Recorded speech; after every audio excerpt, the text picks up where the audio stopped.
Guild Wars 2 has an extremely shallow vertical progression.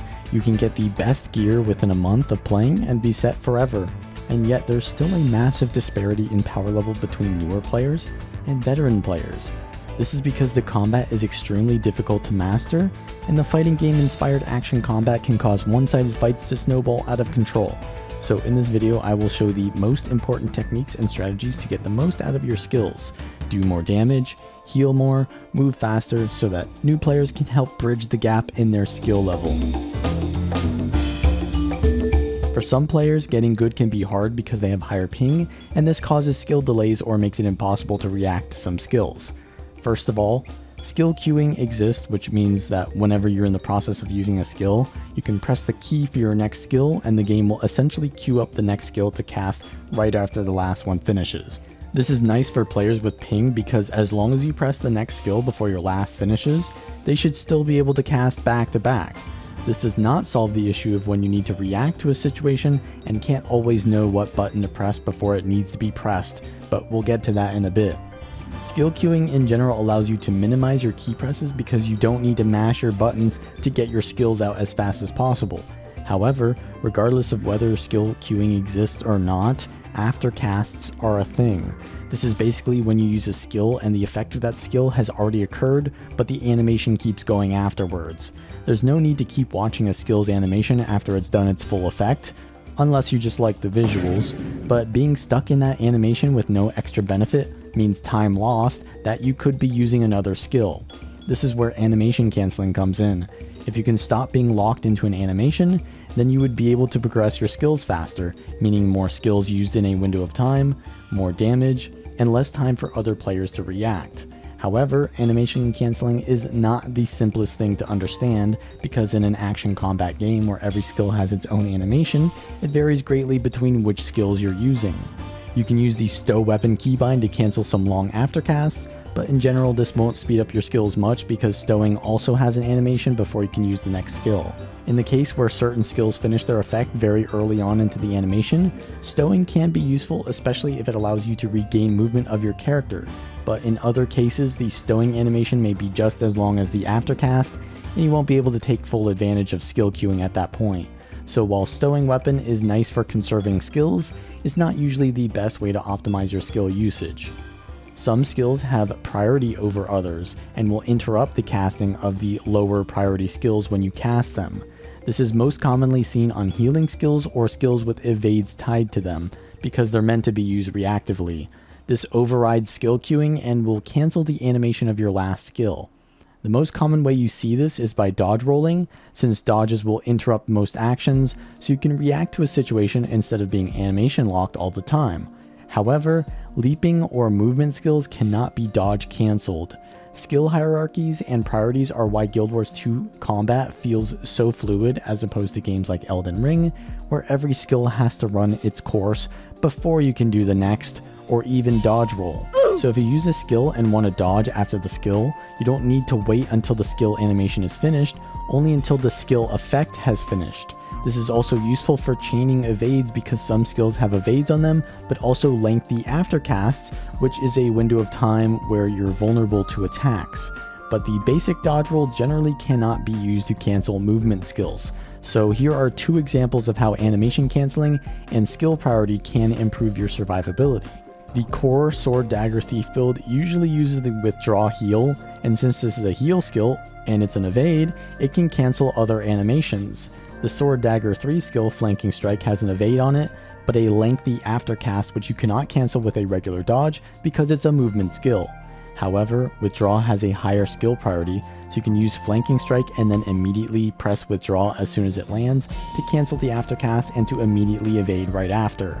This combo is so popular because it evades into a more dangerous position where the aftercast might get you killed, but then it immediately evades you out of that dangerous positioning and sets you up to land your Larcenous Strike and Steal combo. If you did the same combo in reverse order, you'd not only have an awkward out and then in movement, but you'd also have a huge vulnerability frame because you're using skills with higher priority before using the lower priority skills, meaning you get both aftercasts instead of canceling one of them, allowing enemies to disable or hit you in the middle of this combo.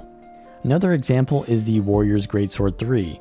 This has a nice damaging effect while evading, but it ends and your character recovers from the spin very slowly before you regain control again. This usually is not an issue because the skill often moves you away from danger as well, but what if you wanted to stay on your target and not move away but still get full value from the skill? Weapon swapping is another way of animation canceling, so what you do here is wait until your Greatsword 3 moves you beyond your target, then immediately weapon swap to cancel the animation and allow you to proceed with the skills of your next weapon while still being in range to do so. This eliminates the travel time you'd need to get back to your target and therefore increases your uptime of hitting the target. Leap skills also gain an advantage from weapon swapping. Many actions cannot be performed while in the air, such as starting your dodge roll or casting another skill. But some actions like swapping elemental attunements or weapon swapping can be used while in the air, and timing this can improve your jumping distance. For example, the Warrior Sword 2 leaps you a good distance, then you lose forward momentum and fall to the ground. If you're using this leap down a slope, it feels really bad because you spend a lot of time falling downward once you lose that forward momentum. However, if you use a weapon swap at the height of your leap, you'll cancel the animation before you start falling and maintain that forward momentum for longer. Of course, you'll still lose the damaging effect of the skill because you've canceled it before that effect occurred, but in many situations you're using leap skills only for mobility, and so maximizing the distance you go with them is more important. Some of these maneuvers might seem a bit too technical, but if you have good keybinds, these techniques can all feel very fluid. Try to get your dodge key on your mouse if possible. I have a mouse with 5 buttons, and the only keybinds that I put there are my push to talk and dodge, because dodge is an essential skill that you want easy access to, and because you often want to press directional keys at the same time as dodging, but also because it can serve as a transitionary keybind. What I mean by this is that your keyboard hand is often doing many skills and movements all at the same time, and freeing up some of that load with your mouse and giving your other hand a break can be a relief that improves your performance. One common technique many people do without thinking about it is they dodge when they feel pressured, and then they skill cue an ability during their dodge animation. This gives them more time to react and make a decision on what to do next, because dodging is universally a safe move. You don't want to waste dodges, but also using your first dodge isn't so bad since it starts regenerating once the endurance bar is no longer full. During the dodge, you also have time to select the target, since it takes time to tab or click on the right target you want to use your ability on, or aim the direction you want to cast a skill in. Aiming or targeting takes time but has no animation, so it's something that you can do while in another animation. And what better animation to do this in than a dodge where you know you're safe so you can focus on getting that target.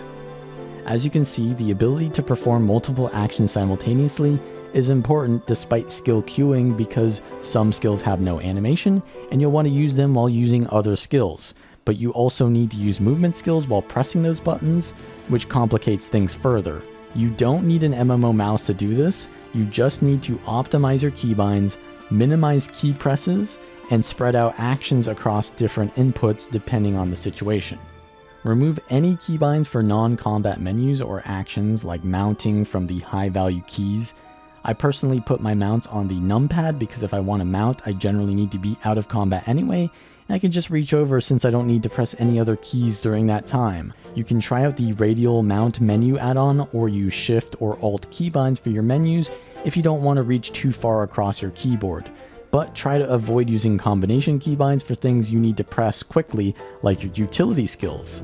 Utility skills are often stun breaks or instant cast skills, so you want easy access to them, but also something you can press while using other skills. So this is why I like Q and E as my stun breaks, as they are the easiest buttons for me to press besides my movement keys. For the F abilities, instead of the actual F1 through F4, I prefer to reach downwards, so I went for keys like C and V, but this can depend on your hand or keyboard size. Even with most of your keys within easy access, you'll still have some issues pressing all of them in high pressure situations. If you watch my mobility and targeting videos, you'll know that there are multiple ways to move and find your target, and if this video is helpful to you, then you'll definitely want to see those videos as well, which will be linked in the description. But the different ways to target are using tab, left clicking on characters with your mouse, or using one of the specific targeting commands, but you'll probably want to put those specific keybinds as a combination of Shift or Alt, since they can be somewhat niche. As mentioned earlier, Targeting takes some time, and if you're using skills while moving, it's going to be harder to change targets with the tab key, but if you're moving your camera or character with your mouse, you can't select the target since the mouse disappears, and so you need to alternate between using mouse targeting while using keyboard skills and tab targeting while using your mouse buttons. Likewise, there are multiple ways to move your character. Obviously, the default WASD keys are the most common option, but you need to keep holding down the key, which prevents you from pressing other buttons. So what you can do is use your mouse to move your character by holding both mouse buttons down. In most MMOs, this moves your character forward, and you can change direction by just moving your mouse, which frees up your entire keyboard hand to use multiple other skills at the same time. This is also a great technique if you're playing with one hand for whatever reason. And lastly, you can use the auto run keybind. Most people think of this as purely a convenience, and they move it off their fast access keybinds, but the convenience is what makes it so good. Auto run moves your character forwards with no other actions than the initial key press. This reduces the number of inputs you need to continue moving, and therefore allows you to combine movement with other actions more easily. And if you don't want to just move forwards, you can always change the direction you're moving with your right mouse button, or change your camera to get targets with the left mouse button while still moving. And this is why auto run is also useful for combat situations. The same idea can be applied to ranger or mechanist pets by putting their skills, which you want to use off cooldown, on auto cast, just like your one skill is, which is done by control right clicking on them so they have the dotted outline. You don't need to think about these anymore, but try not to put skills that require precise timing on autocast. Now that we've gone over how to press your buttons faster, the issue is knowing what to press and when. To truly understand what your class or build is trying to do and how it does that best, we need to think of 3 different methods or mindsets of using your skills. The first is a rotation. This means performing your skills in a specific order until you run through that entire order again with a similar if not identical pattern. Then there are combos, which are a shorter, more impactful sequence that often have some synergy or improved effect by using them in that specific order, and they're short enough that the synergy of this order is harder to break up. The final method is a priority system where you don't have a set order of your skills, but you assign a value to each skill depending on the situation, and use the skill that is the highest value at any given point in time by judging the situation as it changes.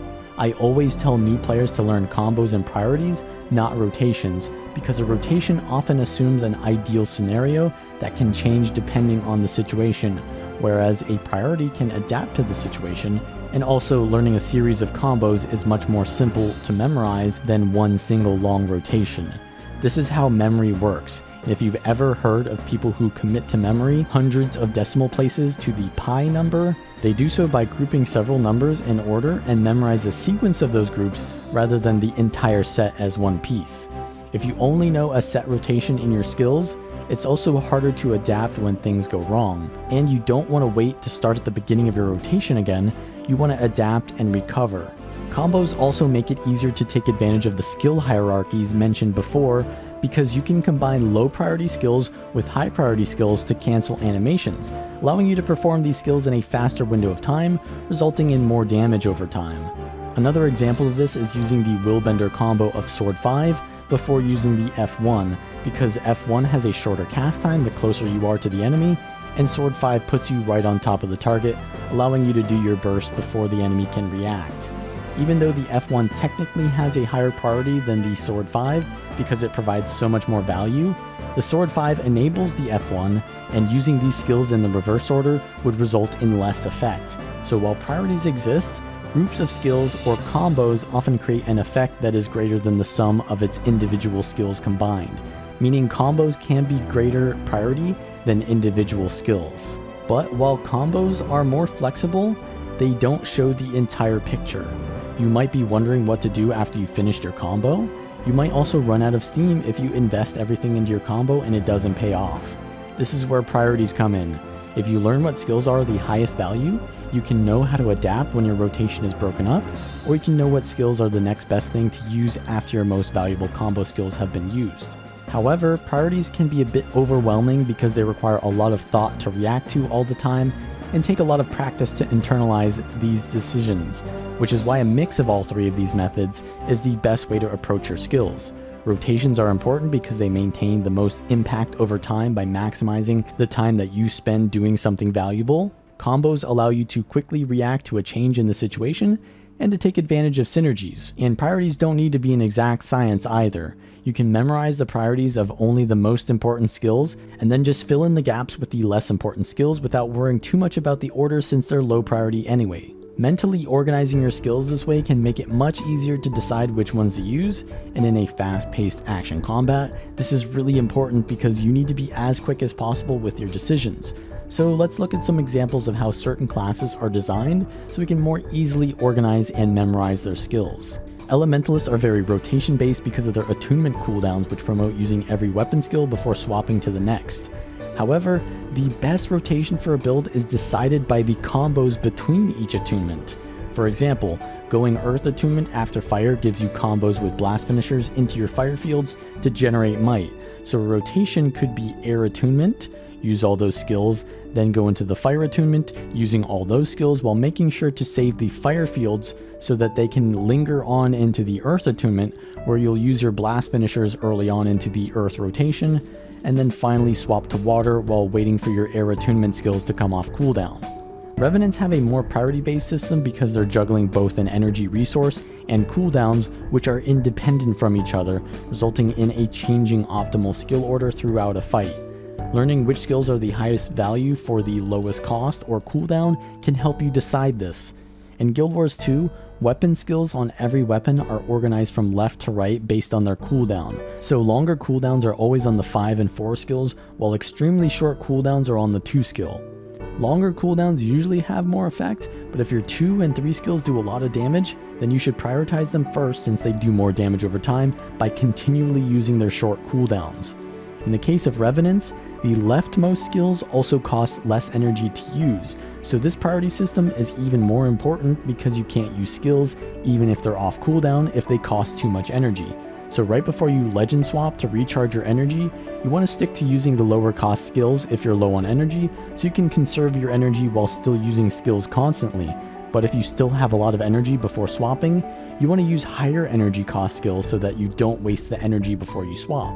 Then after you swap and recharge your energy, you can use your higher cost skills again or save them for a burst combo. Thieves are priority based because their cooldowns also share an energy resource, but also combo based because that resource needs time to refill.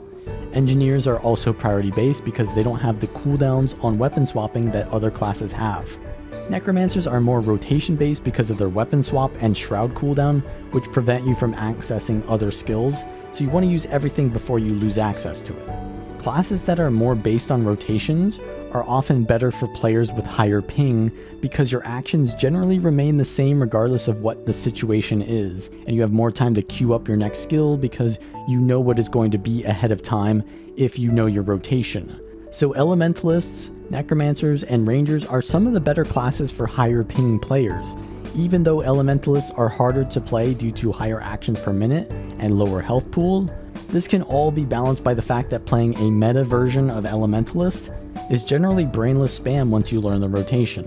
If you do want me to make a video that fully explains the differences in classes, then like and subscribe to this video, and if we get to 1,000 likes, I'll make it and link the video in the comments here.